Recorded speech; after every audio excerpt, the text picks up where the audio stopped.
Pozdrav tudi v mojem imenu z Agencije za okolje. In res me veseli, in se zahvaljujem za to povabilo. In ko sem poslušala uvodni nagovor, se mi zdi, da tudi v svojem predavanju se bom raven tega tudi dotaknila, ne, kako kompleksen pojav suša je in s kakšnimi težavami se mi kot Agencija za okolje oziroma nekdo, inštitucija, ki je zadolžena za spremljanje suše oziroma izvajanje monitoringa tako na nacionalnem nivoju in se vključuje tudi v globalni aspekt.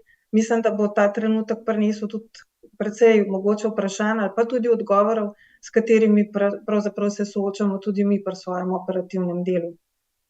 Zdaj, če mi dovolite, se samo predstavim, potem bom pa delila prezentacijo v nadaljevanju. Kot rečeno, prihajam z Agencije za okolje, konkretno iz službe oziroma Meteorološke službe Slovenije. Osebno vodim oddelek za meteorološko podporo kmetijstvu, obenem pa tudi vodimo Center za upravljanje suše v jugovzhodni Evropi, ki ga imamo oziroma gostimo na Agenciji za okolje od leta 2006, ko je bil ustanovljen. Tako da nekaj podatkov oziroma nekaj izkušenj s sušo imamo, ogromen orehov pa je še potrebno razdreti. Zdaj pa, če dovolite, bi kar delila mojo prezentacijo. Upam, da bo tehnično zadeva šla.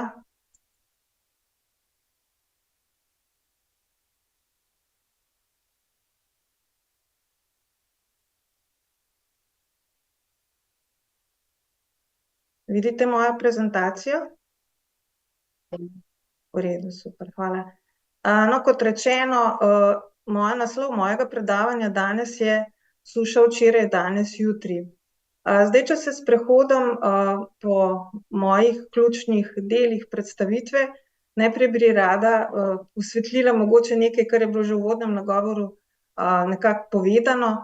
Seveda, kaj suša je, teh definicij je res mnoštvo in to nam tudi včasih predstavlja težave, ko želimo različne suše v različnih lokacijah, na različnih lokacijah postaviti na skupni imenovalec.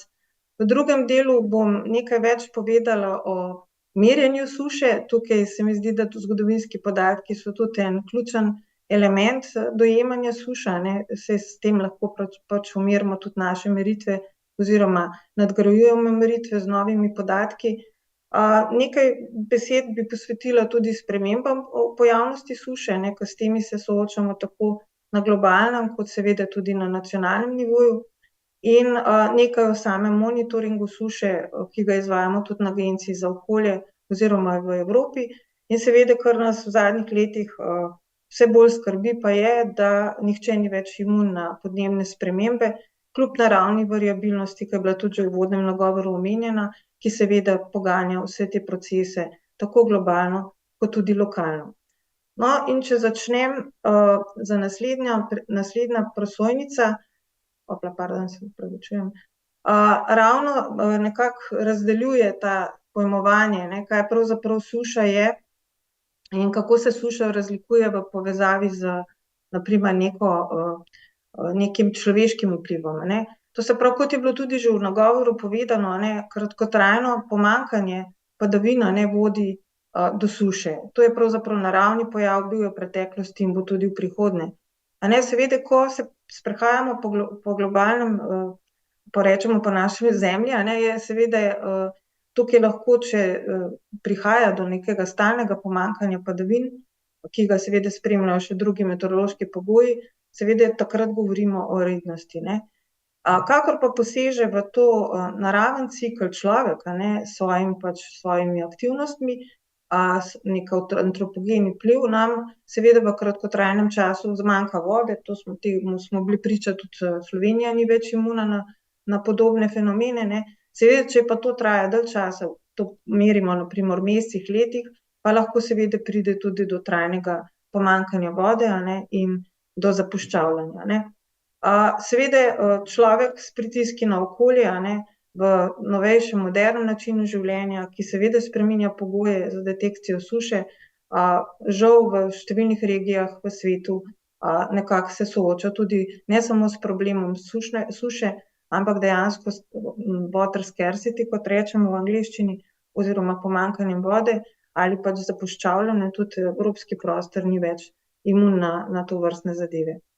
No, in seveda, zakaj se sprašujemo, ne, ali se suša na primer v Južni Afriki, ki se trenutno res spet sooča z ekstremno sušo in tudi lakoto, ne, ali je ta suša v Južni Afriki drugačna kot suša na Švedskem ali pa v Sloveniji. Seveda so tu razlike. Razlike so predvsem v dojemanju suše, ne, kako se populacije odzivamo na pojav suše, ne. Tudi Slovenija je dolgo leta živela oziroma Slovenci, bom rekla, v prepričanju, da smo pravzaprav v obilju vode, ne, res je, živimo zaenkrat še v dobri vodni bilanci, ne, pa vendar nam pretekla leta dokazujejo, da to, kar je bilo rečeno tudi v uvodnem nagovoru, ne, obilje vode oziroma pomanjkanje gresta z roko v roki, ne. In žal v zadnjih letih vse pogosteje govorimo o ekstremih. Treba pa je poudariti tudi tukaj, ne, kako se prilagoditi na te ekstreme, je seveda, da naša infrastruktura oziroma naš življenjski stil mogoče na te zadeve ni pripravljen v taki meri kot mogoče kakšna ljudstva, ki so bile konstantno v primežu suše. Tako da to, kar vidite na ekranu, pravzaprav v preteklih letih, a ne, smo imeli težave s sušo tudi v pregovorno padavinsko bogatih državah, a ne, na primer na Švedskem so imeli velike težave, tudi z migracijami živali in nenazadnje tudi s pomanjkanjem pitne vode. V Sloveniji pa pravzaprav so podobne reportaže, kar je pravzaprav tudi nek nov način komunikacije suše in seveda težave, ki se nam pojavljajo na terenu, ne, tukaj imam naš Vogršček, a ne, ki vsako leto, kadar smo soočeni s sušo, nekako je v fokusu splošne debate in nekega diskurza, ne, pa kot mi je znano, ne, se boste tega v nadaljevanju tudi dotaknili. No, in če grem seveda na bolj tako metodološko, a ne, razlago suše, a ne, tudi to je bilo že omenjeno, ne, nekako rečemo sušna ali pa meteorološka stroka se je nekako zedinila za definicijo teh glavnih tipov suše, a ne, ki so bile že omenjene. Seveda to je meteorološka suša, hidrološka suša in tako imenovana vpliv suše, ne, ali socioekonomska suša. Seveda poganjalec vseh teh sprememb so anomalije padavin, ne, vendar na drugi strani, kar je novodobna lastnost suš, pa je, da seveda imamo veliko anomalijo tudi izhlapevanja ali strokovno rečeno evapotranspiracijo. In ker prihaja do vročinskih valov, se nam tudi ta nivo evapotranspiracije povečuje in seveda lahko tudi v krajšem časovnem obdobju dobimo tudi večje težave na terenu zaradi pomanjkanja vode v vseh treh segmentih, ki so bili omenjeni, ne. Kot rečeno, kmetijska suša pomeni pač pomanjkanje vode in manjšo infiltracijo vode v tla, a ne. Najprej to opazimo seveda v tem meteorološkem smislu, a ne, takrat govorimo, da je neko pomanjkanje padavin ali pa delež padavin glede na dolgoletna povprečja, ne, ki jih tudi pri nas nekako mera dolgoletnega povprečja mora biti vsaj 30 let podatkov, da govorimo o neki anomaliji. Potem pa seveda kmetijska suša, kmetijci so prvi, ki nekako opazijo spremembe v površinskem sloju tal, večinoma je to pomanjkanje vode za oskrbo rastlin, zmanjšana biomasa in tisti, ki so pač komercialno orientirani pridelovalci, seveda tudi zmanjšanje pridelka. In seveda, ko se ta suša še časovno nekako razleže v prostor, govorimo o hidrološki suši, tista, ki je vidna, so naše reke, tista pa, ki je manj vidna, pa seveda je nižja gladina podzemne vode, ki pa je seveda rezervoar pitne vode in zadnja leta pogosto pač na naših semaforjih lahko opazite, da imamo v nekih regijah v določenem letu težave tudi z nižjo gladino podzemne vode, kar seveda vpliva na oskrbo prebivalcev z vodo. In seveda vplivi so mnogoteri, ne, ker naša stroka pravzaprav se sooča z veliko težavo, kot je bilo tudi uvodoma povedano, določiti lokacijo, jakost, trajanje določenega tipa suše in nekako to sinhronizirati, da jaz rada rečem, da vsi nosimo enaka očala za spremljanje suše tako na nacionalnem nivoju kot tudi na širšem globalnem nivoju in seveda, da se družba temu primerno odzove. Treba je pa tukaj priznati, da pri tem še nismo najbolj uspešni. Zdaj, za sušo smo nekako v stroki definirali sušne indekse, a ne. Novodobne tehnologije na k sreči omogočajo poznavanje prostora, tako prostora rečemo, boljši resoluciji, ne, imamo satelite, tudi številne druge vrste podatkov, ki jih integriramo v opazovanje suše v zadnjih desetletjih. No, in če nadaljujem, seveda nas zanima, kdaj se je določen dogodek, sušni dogodek začel, kakšna je njegova intenzivnost, koliko časa traja ali bo trajal in seveda, kdaj pravzaprav ta suša preneha, ne. Sploh v kakšnih takih večletnih sušah, kot na primer opazujemo v zadnjih letih tudi tukaj v naši bližnji soseščini, v Italiji, v Španiji, tudi Nemčija je imela večletno sušo, a ne. Takrat je zelo težko določiti, kdaj je začetek in kdaj je konec in kdaj se pravzaprav sistem sploh začne obnavljati, a ne. Zdaj jaz tukaj se ne bom spuščala v neke metodološke detajle, ampak seveda s pragovi teh sušnih indeksov nekako mi konceptualno lahko določimo začetek in konec, na operativni obravnavi pa seveda upamo, da bomo v prihodnosti integrirali znotraj tudi odziv družbe, a ne. Ker seveda, če se nam to konstantno ponavlja, verjetno na ta način, kot se družba odziva danes, v prihodnosti več ne bo šlo. No, in v drugem delu bi se pa mogoče malo več dotaknila zgodovinskih podatkov, ker seveda sušo, gradacijo suše določamo pravzaprav z njenimi vplivi. Večinoma se tudi v paleoklimatologiji uporabljajo proxy podatki, v novejšem obdobju k sreči imamo več meteoroloških, hidroloških podatkov, tudi podatkov daljinskega zaznavanja, pa vendar mislim, ta trenutek izkoristiti, ker imam tak avditorij na voljo, a ne, da govorim nekaj tudi o proxy podatkih, saj ravno ta trenutek gostim tukaj na agenciji kolege iz centralne in južne Evrope in ravno debatiramo o tem, kako pač zbirati podatke o suši v preteklosti in tudi sproti, le to nam omogoča, da res umerimo suše oziroma izboljšamo naše metode monitoringa suše. Zdaj, če grem malo v preteklost, a ne, sicer je bilo prej rečeno, da bi mogli pravzaprav razumevati vedno znova, kako v sedanjosti potegniti neke izsledke preteklosti, a ne. Kot sem že omenila, ne, paleoklimatologija uporablja več virov podatkov, a ne, kako rekonstruiramo določen dogodek v preteklosti, tukaj so seveda instrumentalni podatki, so zgodovinski in prazgodovinski viri, a ne, tudi tukaj je kar cela paleta nekih metod, ki jih različne stroke uporabljajo za detekcijo tudi sušnih dogodkov iz preteklosti, a ne, na primer drevesne branike, kakšne jezerske usedline, potem kamnine, kapniki nenazadnje in pa seveda pisni zgodovinski zapisi. To pravzaprav s tem si pomagamo nekako razumeti, kaj so naravni cikli in kaj je odziv družbe.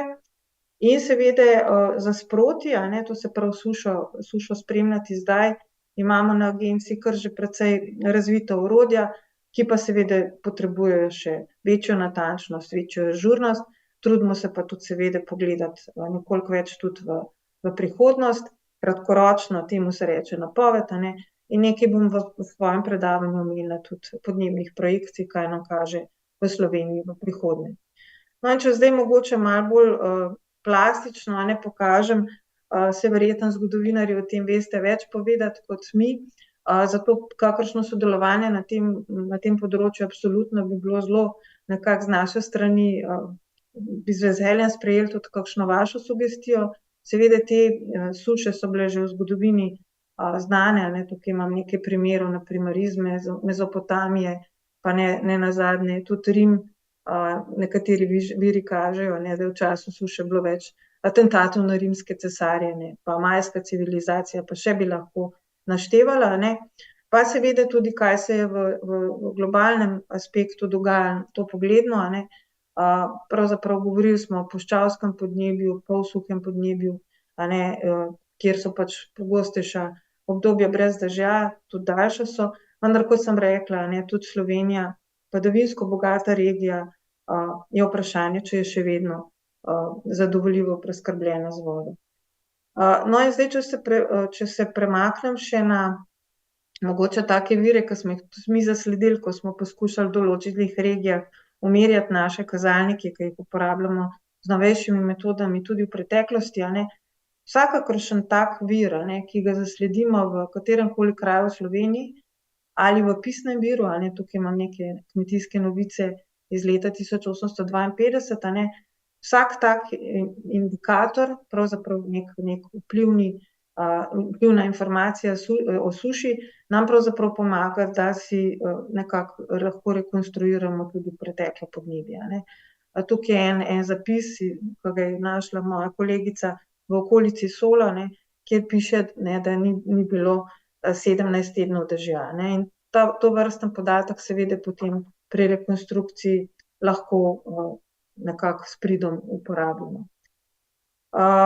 No, in če nadaljujem, seveda najbolj na udaru je bila tudi v preteklosti pridelava hrane, tudi v našem delu uporabljamo na primer vremenski pregovori, pratike, neki zapisi, tukaj na levi strani prosojnice vidite na primer, da iz Slovenskega etnografskega muzeja sem vzela temu času primerno fotografijo, Trgatov na primer je ena taka stvar, ki jo imamo zelo dobro popisano tudi v preteklosti, in na primer v določenih virih je profesor Brenčič na primer ugotovil, da je bila suša leta 638 našega štetja v našem prostoru nekako obravnavana, da so bili posevki sicer popolnoma uničeni, ampak tudi izviri so presahnili, ampak ne glede na to pa naj bi bilo vino odlično, kar pomeni vsaj neka pozitivna plat suše, pa vendar je, da mogoče včasih pripelje tudi do dobre vinske trgatve. No, in seveda tudi v teh pisnih virih iščemo potem kakšne take informacije, da določenemu letu, pokrajini ali nenazadnje pokrajini ali pa določeni suši pripišemo malo več podatkov kot samo neke meteorološke podatke.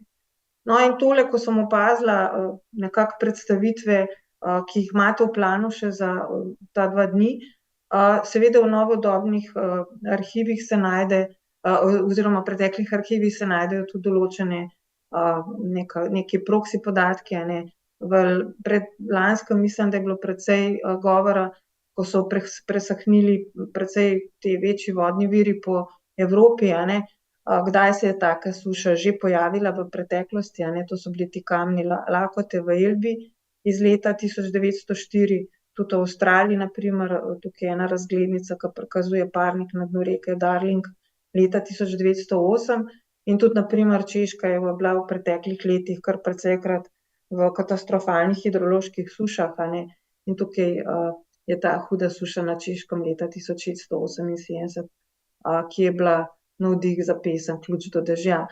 Tovrstni viri seveda so nam zelo pomembni, predvsem ti, ki opisujejo oziroma situacijo v tudi novejšem obdobju, saj, da bom rekla, ažurnih in sprotnih popisov suše žal v tako globalnem kot v lokalnem okolju ne obstaja. No, in mogoče še eno stvar kot zanimivost, za detekcijo kakšnih dogajanj, podnebnih dogajanj v preteklosti uporabljamo tudi fenološke podatke. Zdaj mogoče samo za pojasnitev, fenološki podatki so podatki o razvoju rastlin, ki so mednarodno kodirani, in seveda določene populacije imajo kar veliko število teh podatkov in na podlagi tega seveda lahko rekonstruiramo tudi določeno obnašanje podnebja v preteklem časovnem obdobju. Tukaj na primer Japonci se lahko pohvalijo kar in Kitajci, predvsem azijska ljudstva, imajo teh zapisov kar precej v preteklosti. Tukaj je Japonska na primer z zapisi, kdaj cveti češnja, in tukaj so tudi na Kitajskem več kot 3000 let stari zapisi, ki pravzaprav lahko z rekonstrukcijo pokažejo kakšne indikacije.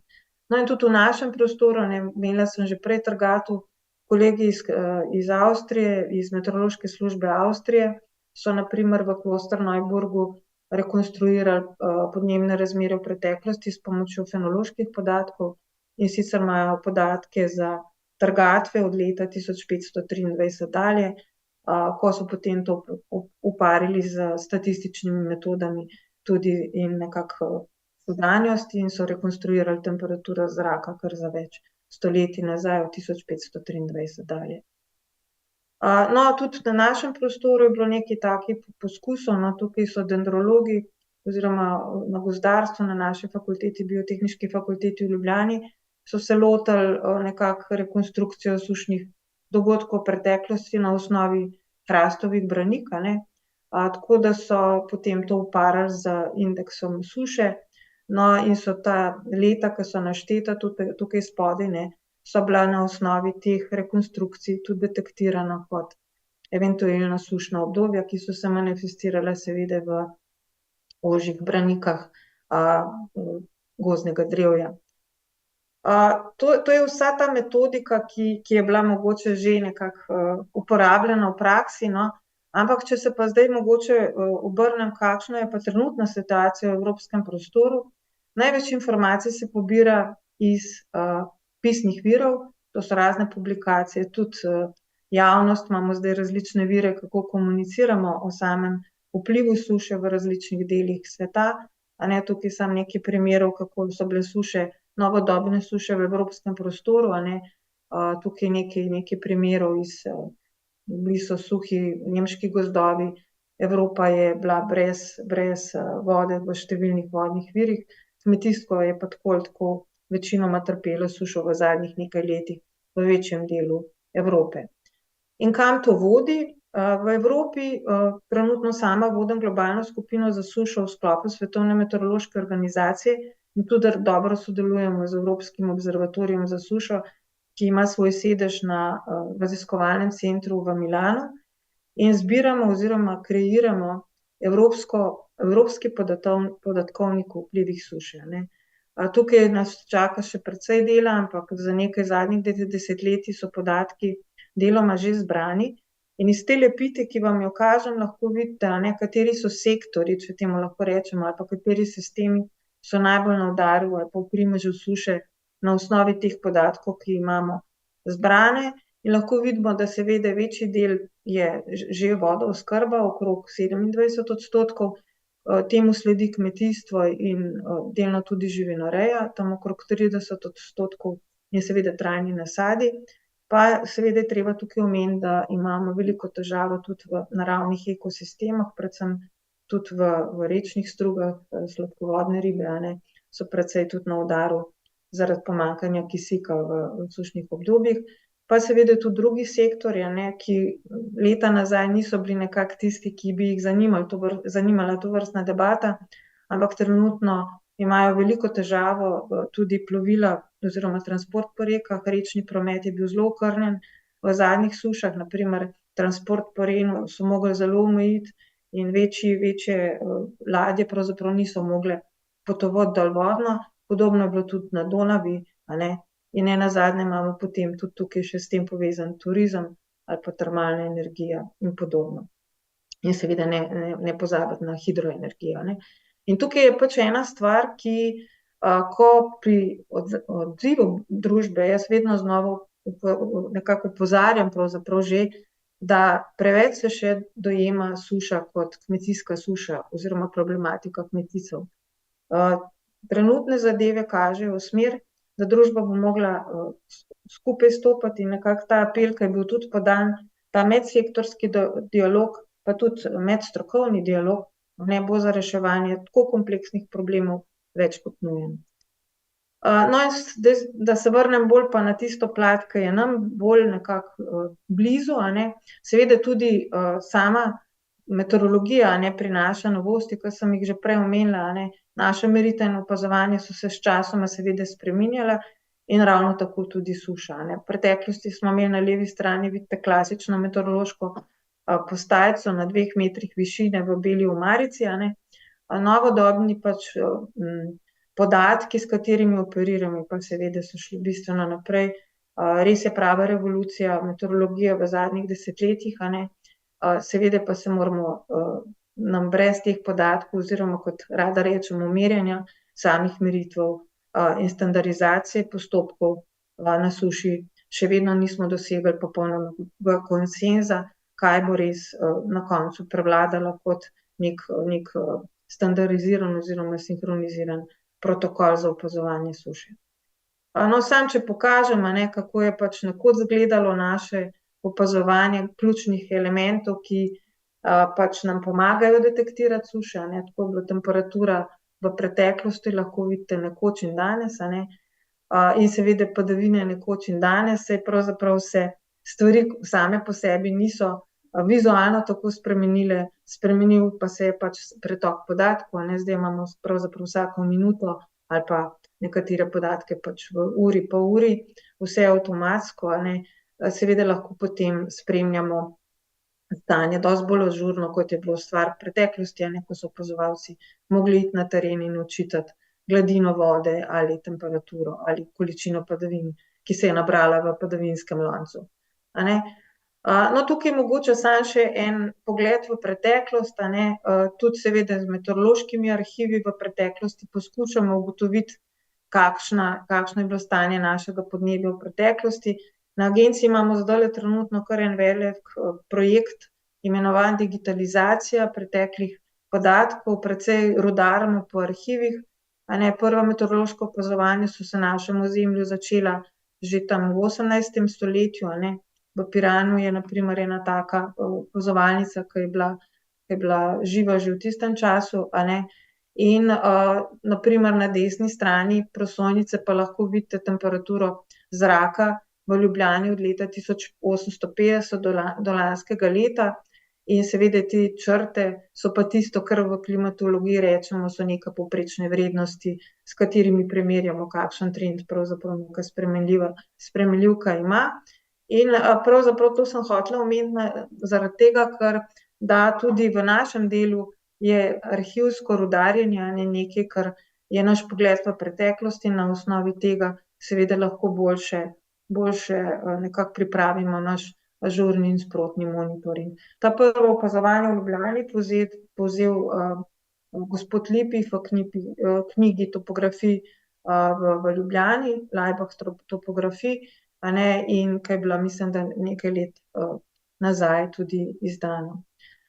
No, in pa še ena stvar, prej na prvi prosojnici, ko sem vam kazala, res, da je glavni akter suše so seveda padavine, vendar treba je pa poudariti, da ključni element, ki ga v našem monitoringu uporabljamo za ugotavljanje anomalij, je pa seveda evapotranspiracija. To je izhlapevanje vode iz površine in samo mogoče en tak grob podatek, v preteklosti smo rekli, da iz kvadratnega metra slovenske zemlje izhlapi na primer 3-4 litre vode na dan, No, danes, v današnjih razmerah, so te številke poskočile, tisti, ki mogoče poznate evapotranspiracijo, zdaj govorimo celo o 6 do 7 litrov vode na kvadratni meter izhlapi na dan v Sloveniji ob ekstremnejših vročinskih valovih, In seveda k temu pripomore tudi veter, ko vidite pač merilnike, ki jih uporabljamo za detekcijo vetra danes, in tiste, ki smo jih uporabljali, ročne anemometre, ki smo jih uporabljali v preteklosti. No, in zdaj seveda s tovrstnimi indeksi, ki jih umerjamo s podatki iz preteklosti in z novejšimi podatki, nam lahko pa tudi dajo tovrstne atlase, tukaj so se sodelavci profesorja Cooka nekako lotili analize suš v evropskem prostoru, in tudi seveda ekstremnega ali pa obilnega deževja, in tudi tukaj so določena območja, ki sem jih že prej omenila, kot z bazo impaktov oziroma vplivov detektirali nekaj velikih suš na evropskem prostoru, tukaj imate nakazane velika suša 1616 na E in D prosojnici, to se pravi, že vidim, E in D, to se pravi 1616 in 1540 so bile češke dežele pod udarom suše, tako imenovana velika suša, na F prosojnici leto 1315 je bila velika evropska lakota, zaradi obilnega deževja, ta zelena območja, v C kvadrantu vidite irsko lakoto, ki so tudi zapisi iz leta 1740 pa 1741, ki je bila zelo huda pomladansko-poletna suša in so bili brez pridelka, predvsem krompirja v tistem času. No in na A kvadrantu je pa suša 1921, ki je pa v Srednjo Evropo in Anglijo tudi nekako prizadela, glede na zapihe, ki jih kolegi imajo pri svoji analitiki. To se pravi, spodaj vidite tako imenovani indeks PDSI, to je Palmer Drought Severity Index, in s tovrstnimi indeksi mi lahko detektiramo, kakšno je pač bilo stanje neke suše v preteklosti. No in zdaj, če grem še na neke novodobne lastnosti, ki nas vse zanimajo, ki živimo v tem trenutku na naši ljubi zemljici. No in seveda drvimo v to našo antropocensko obdobje in seveda na zemeljski površini se ogromno stvari spreminja, nekaj zaradi naravne variabilnosti, v veliki meri pa tudi zaradi podnebnih sprememb. No in prva prosojnica vizavi tega bi rada pokazala tale naraščajoč trend segrevanja ozračja na globalnem nivoju. Mislim, da zdaj nekako ni želja, da prepričujemo tiste podnebne skeptike, pa vendar meritve, ki jih imamo na voljo, kažejo zelo značilen trend, da nam temperatura na globalnem, temperatura površja Zemlje res narašča. Glede na predindustrijsko dobo od leta 1850 pa do leta 1900 je bila stvar relativno umirjena, potem se je pa začela rapidno dvigovati, in to seveda pripisujemo človekovi dejavnosti. Zdaj, če iz globalne perspektive gremo na evropski nivo, na zgornjem grafu lahko vidite ti rdeči štrclji navzgor, kažejo pač nadpovprečno topla leta v evropskem prostoru in podobno, vidimo, da se nam po nekako letu 1900 tudi na evropskem prostoru ozračje segreva. Če pogledate skalo, zdaj je celo v posameznih letih več kot stopinja nad dolgoletnim povprečjem. Kar se pa tiče odstopanja, ki ga imamo na tudi globalno vizavi evropsko, zgoraj evropsko, spodaj globalno, spodaj pa evropsko, vidite, da tudi ta rdečina žal je tudi neka danost evropskega prostora v zadnjih letih. Seveda so določena leta, je naravna variabilnost, ker ljudje pa pričakujejo, da bo vsako leto nadpovprečno toplo, žal nas leta, ko pa pride do anomalije, pa vseeno prinesejo kakšne druge ekstreme, ki pa pač jih tudi ne želimo. No in zdaj, če gremo pa čisto na naš slovenski prostor, tudi tale naša slika dviga temperature kaže rdečino, po letu 2000 sploh, tudi lansko leto je bilo najtoplejše, odkar merimo temperaturo zraka v slovenskem prostoru od leta 1950 in trend je nekako 0,5 stopinje na desetletje. Največji trend je poleti, najmanjši spomladi. Seveda, kar nas pa resno skrbi, so pa pogostejši vročinski ekstremi, ker s tem je tudi velika verjetnost nastopa suše in tudi drugih pač zdravstvenih težav in nenazadnje tudi za kmetijstvo prihajata dva stresa naenkrat za rastline, sušni in vročinski stres, kar je še dodatno velika obremenitev za rastlinstvo. Zdaj, pri padavinah te značilnosti niso tako signifikantne, imamo pa poletno upadanje padavin, nekako okrog 4% padavin na letni skali v slovenskem prostoru se zmanjšujejo, kar pa seveda ravno sovpada z obdobjem, ki prinaša tudi več vročinskih valov, tako da ta voda lahko zelo hitro izhlapi. No, zdaj, če gledam pa ta širši prostor, kaj nam pravzaprav poleg tistih razdelitev suše, ki sem jih povedala na začetku, kaj vse vpliva na pojav suše, seveda nekaj je naravna variabilnost, kratkoročno so to lahko valovi, neurja, oscilacije na nekem manjšem agregatu, to je do nekaj, rečemo do kakšnih mesečne osnove, imamo tovrstne zadeve. Potem so te večje globalne cirkulacije, kot je El Niño, La Niña, to je srednjeročno, vpliva ne toliko na samo Evropo, imamo pa suše v drugih regijah sveta, na primer Južna Afrika, Severna Amerika, Južna Amerika. In seveda so pa ti naravni parametri ko štejemo desetletja ali pa stoletja, ko so pač med njimi sodi seveda tudi toplogredni plini, ki so dolgoživi, a ne, in nam seveda predvsem motijo obnašanje globalnega našega ozračja. No, in če nadaljujem, kako pa na pojav suše vpliva človek, a ne, in tukaj je precej še debate, kako se bo človek obnašal v pogostejših sušah ali pa kako bo preventivno deloval, da teh suš ne bo v prihodnosti še več, kot kažejo scenariji, ne. Seveda težavo imamo v večjih elementih, ne, neracionalna raba vode, prebivalstvo narašča, kot sem že rekla, izpusti toplogrednih plinov. Imamo precej veliko degradacijo tal, tudi v Sloveniji žal, vse več je pozidave, vse več je industrijskih središč oziroma nakupovalnih središč, bom rekla, ne.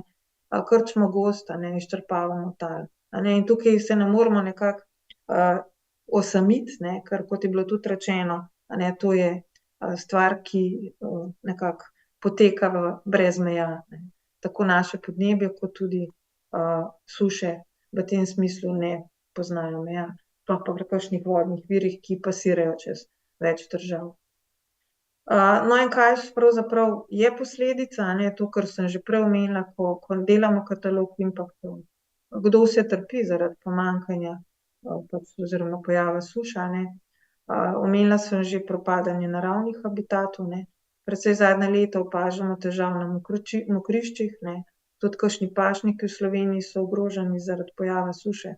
Gozdovi mogoče malo manj, so pa tudi bila leta, ko smo imeli težavo zaradi zgodnjega rumenenja, ne vem, tako listovcev kot drugih, na primer smreka ima tudi težave ob ekstremnih, je bolj ranljiva, na primer, če je še dodatno pod stresom suše, poleg lubadarja, ki nam dela resne težave, ne. Potem pridelava hrane, to sem že omenila, rečno gospodarstvo, pitna voda in pri nas, ko smo Slovenci ponosni na turizem, predvsem snežni turizem, mislim, da se bomo lahko v kratkem poslovili tudi od zimskega turizma, ker prvo ne bomo imeli vode za zasneževanje na tistih koncih, drugo stvar je pa pravzaprav snega pa tako ali tako večinoma že primanjkuje.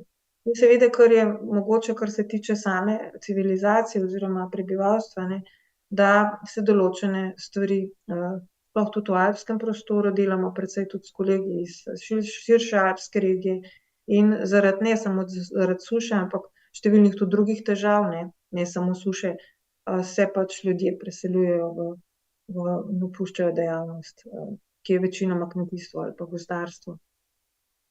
No, in zdaj samo še, da ne bom predolga, mogoče še nekaj besed o pojavnosti suše v Evropi. Tukaj bi vas pozvala, če seveda koga zanima, nedavno je bila izdana publikacija o kakšno je stanje suše v evropskem prostoru. Tukaj so tudi omenjena tveganja, katera, to je Evropski atlas tveganja za suše po različnih sektorjih, a ne, saj sem jih več ali manj že vse naštela.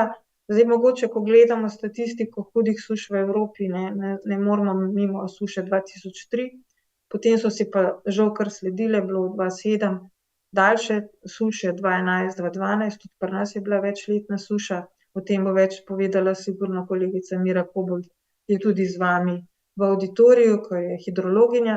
No, in seveda te večletne suše 2017-2020 in tudi ta 2022 in 2023 pa začetek letošnjega leta se tudi ni preveč optimistično začel. To so suše v evropskem prostoru, a ne.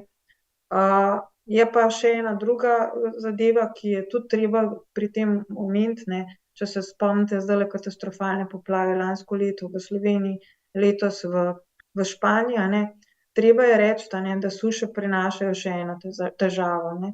Ko so tla zelo izsušena, pa potem zaradi cirkulacije samega ozračja ne pride do intenzivnejših padavin, in ko te padejo na suhe struge oziroma suhe površine, seveda lahko pride do tega pluvialnih poplav oziroma erozij in procesov, ki smo jih bili tudi deležni v našem prostoru kar nekajkrat v zadnjih letih.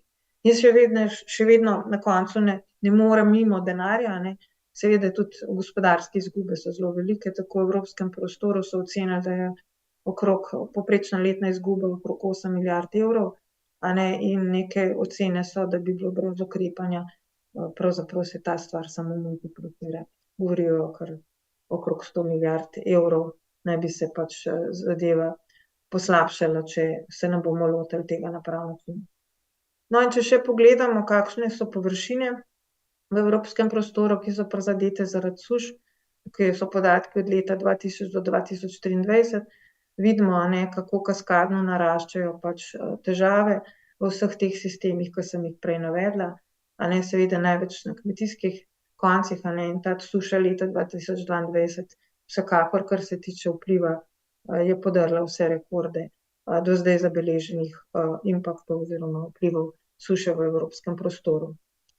Zdaj pa mogoče še o teh novih obrazih suše, o katerih sem govorila, kaj je značilnost evropske suše, bom rekla, v zadnjih letih, Ni več samo poletje tisto obdobje, ko beležimo suše, imamo suše v poletnem času, suše v jesenskem času, tudi letošnje leto je bilo zelo toplo in relativno, sicer v Sloveniji nismo imeli težave s sušo letošnje leto, ampak v večjem delu Evrope pa ja. To se pravi, podaljšuje se nam čas med padavinskimi dogodki, večje izhlapevanje ob vročini, ki nam ravno tako nekako prihaja v naš prostor. Večletne suše sem že omenila, tukaj na desni strani pa vidite na primer tudi težave v Alpah, ki jih imamo. Alpe so vodni stolp Evrope, in dejansko tudi tukaj se pojavlja težava, ker so vodni viri marsikdaj okrnjeni, tukaj je prikazan ekvivalent snežnih padavin v italijanskih Alpah v letu 2023 v primerjavi z dolgoletnim povprečjem in vidimo, da je pravzaprav delež snežnih padavin res okrnjen. Podobno lahko ugotovimo tudi za Slovenijo. No, pa še ta nekak shift bi omenila, bolj pogosta, intenzivnejša so tudi suše v regijah, kot sem omenila že prej, severni del Evrope, alpsko območje, v preteklosti niso imeli večjih težav s sušo. No, tukaj samo podkrepim tisto, kar sem že rekla, ampak mogoče bolj, ker so fotografije bolj zgovorne kot mogoče moj govor, Ena ladja, na primer, na reki lahko prepelje okrog 100 tovornjakov tegale blaga, kar pomeni, da seveda, če je to število zmanjšano, gre vse to na promet na ceste ali na druge načine ali po avionih in seveda to nenazadnje prizadene tudi nas kot kupce, saj se pozna tudi v naših denarnicah.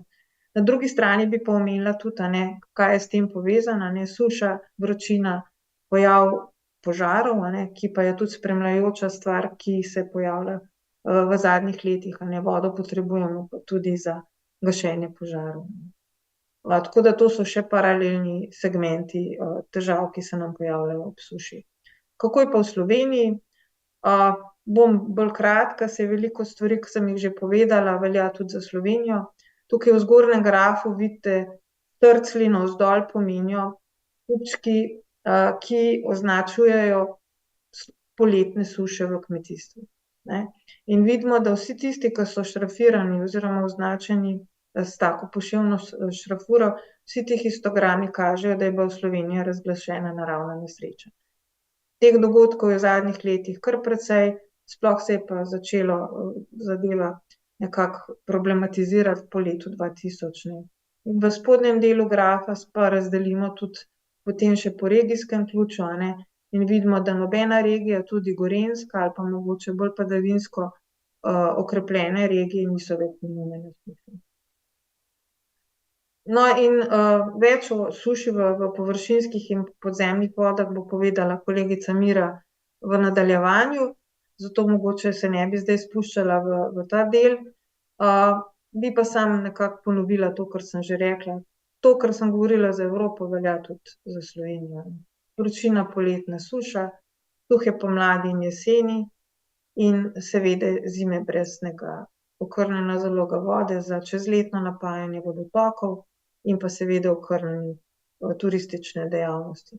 K sreči zaenkrat večletnih suš, zaenkrat še v Sloveniji nismo imeli, ampak pripravljenost na to vsekakor bi bila na mestu, predvsem če se spomnite sušo leto 2022, ko smo gruntali ob suši, komu dati privilegij rabe vode, saj rižanski vodovod je imel težave z oskrbo s pitno vodo, kmetijci niso smeli namakati kmetijskih površin, in tovrstne zadrege bo mogla družba spraviti v neke gabarite. Tukaj pa je sodelovanje vseh njih. No in še seveda tudi naše številke oziroma evri, ki kažejo, kako je suša prizadela slovensko kmetijstvo od leta 2003 do leta 2023. Vidimo, da vsi ti rumeni krogci naznanjajo, da je bila Slovenija, da so imeli slovenski kmetijski pridelovalci težave s pridelavo v teh letih, 2003, 2006, 2007, 2012, 2013, 2017 in 2022. In seveda takoj leto zatem te modre pikice pa kažejo, kdaj se pa ukvarjamo s pretirano namočenostjo.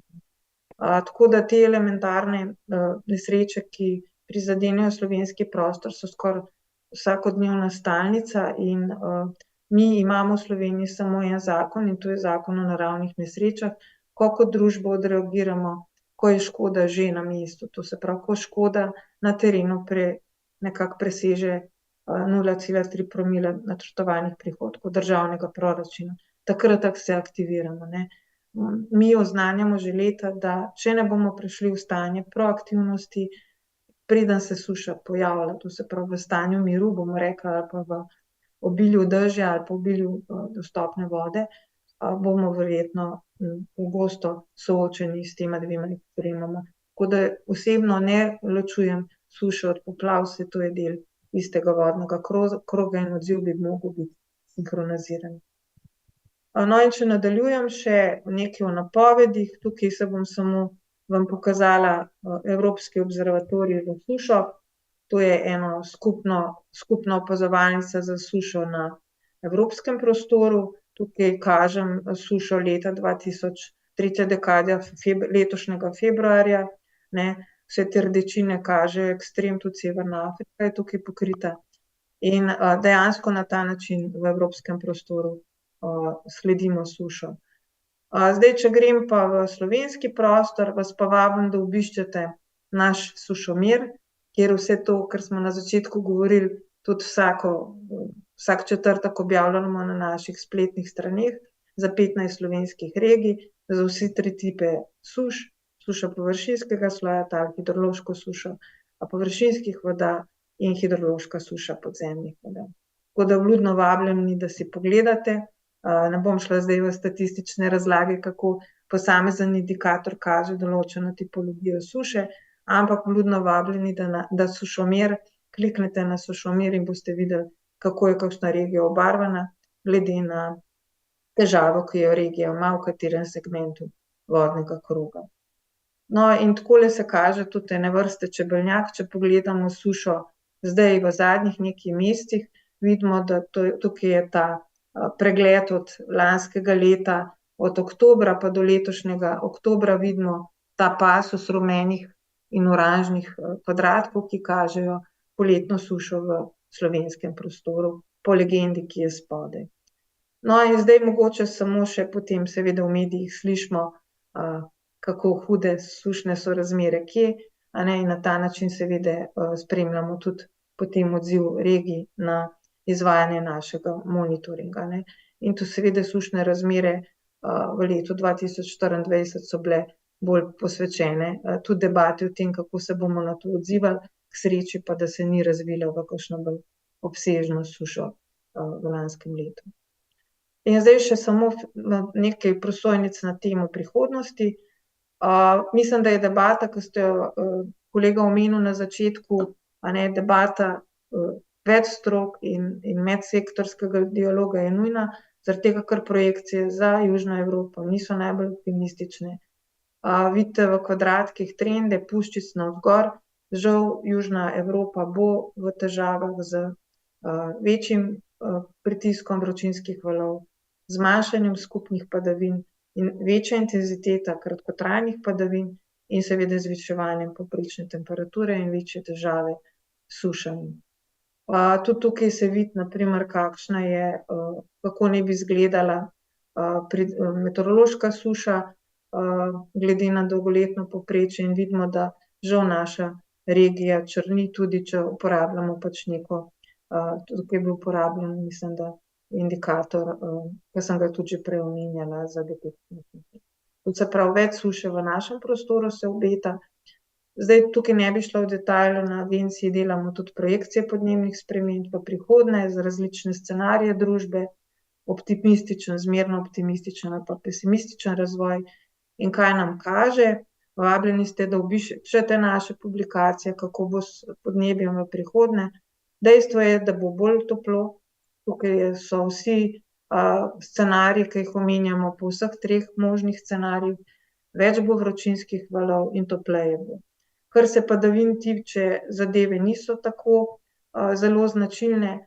Definitivno sporočilo, ki ga pa želim podati, preden zaključim, pa je, da bo manj padavinskih dni, močnejši bodo nalivi, manj bo snežnih padavin. In še, da zaključim, pravzaprav, kateri so bili poudarki mojega predavanja, a ne, da so pač pogostejše suše in da so intenzivnejše tudi v našem prostoru.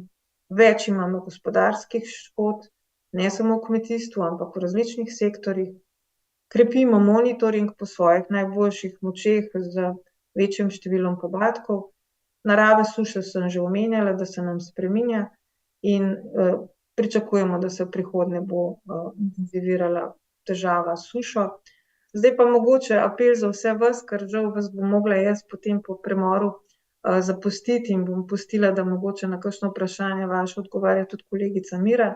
Ampak definitivno podatki, kažejo, ne, da potrebujemo proxy podatke, potrebujemo zgodovinske arhive, potrebujemo umirjanje indeksov, kar nas pa še posebej zanima, ker ne znamo si odgovoriti na vprašanje, kako pa bo odziv človeka v sedanjosti, ne. Zato bi bile, vedno bolj se nagibamo k temu, da pogledamo, kako so se kakšna tradicionalna znanja izgubila, a ne. Tukaj imamo mogoče primer Egipta ali pa Perzije, ne, ko so se pravzaprav ljudstva v dosti enostavnih rešitvah uspele braniti pred hudimi sušami, ne. To je mogoče pogled v preteklost pa, okrepiti ali pa mogoče nekako poiskati kakšna tradicionalna znanja. In tule bi še dve stvari izpostavila. Ena je zakonodaja, ne. Ko pridemo do implementacije sektorskih politik ali pa medsektorskega, da ne rečem strokovnega dialoga, se nam vedno kje zatakne, a ne, tako da ta diskurz, ki je včasih kar težaven in zelo apeliram na kakšno podobno druženje v prihodnosti. In seveda je zelo ključno, a ne, kako razumevamo fenomen suše in kako je javnost tudi ozaveščena o kompleksnosti suše, o njenih vplivih, a ne. Tukaj imajo pa precejšnjo vlogo tudi mediji in nenazadnje znanost nasploh. S tem bi jaz zaključila moje predavanje in se vam še enkrat zahvalila za povabilo.